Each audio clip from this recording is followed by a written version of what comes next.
Good morning. It is another beautiful day here in Jamaica. How are you doing? I hope everyone is doing well. Psalm 145 verse 21 declares, "My mouth shall speak the praise of the Lord, and let all flesh bless his holy name forever and ever." My mouth will speak the praise of the Lord. Amen. So there's this song, and you'll hear it in the background, "Lead Me Lord" by Brooklyn Tabernacle Choir. The first verse says, "It's hard to take the first step when I don't know the way. Each turn is so uncertain. I learned to walk by faith, but you gave me a promise that you will never leave. You will lead and guide me. Lord, I do believe." The chorus says, "Lead me, Lord. I will follow. Lead me, Lord, I will go. You have called me, I will answer. Lead me, Lord, I will go." You know, as I reflect on the words of this song, I am reminded of Joseph's story, which can be found in Genesis 37 through to 50. To chapter 50. Joseph's brothers hated him because he was their father's favorite. And you know what it's like to be the favorite child, or if you're in a family where there is a favorite child. And he would also tell his father of their dealings. So he was what we would call in Jamaica a news carrier, in a sense. It was a talebearer. So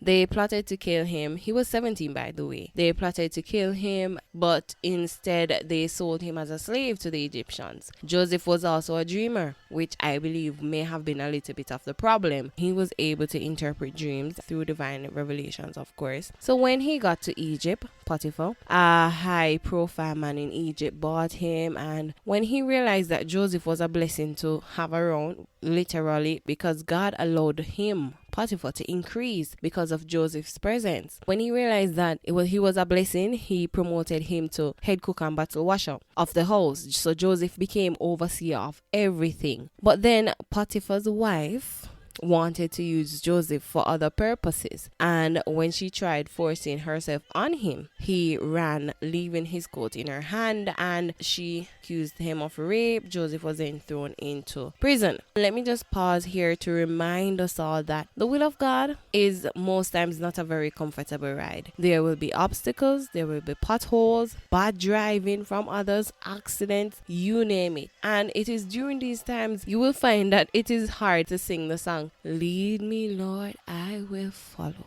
So brother Joseph found himself in jail for a crime he didn't commit, but God didn't leave him high and dry. God allowed him to find favor with the chief of the prisoners. So even though he was a prisoner, he had special privileges. It's pretty similar to when we are going through a storm and we can still see God's hand at work. It was that kind of experience. So in jail, he met a butler and a baker. They both had dreams, and he was able to interpret the dream. And he said to the butler, "Remember me when your dream come to pass." So long story short, Pharaoh had a dream. No one could interpret the dream. And the butler remembered Joseph. God gave Joseph the revelation, and they started preparing for the 7 years of famine. That was the dream that Pharaoh had. 7 good years, 7 years of famine. Joseph was then promoted to governor and the overseer of the whole preparation process. When the famine started now, Joseph's brothers came to Egypt to buy grains. That in itself is a whole other story. But I wanted to get to Genesis 50 verse 20. Here is Joseph talking to his brothers, and he said,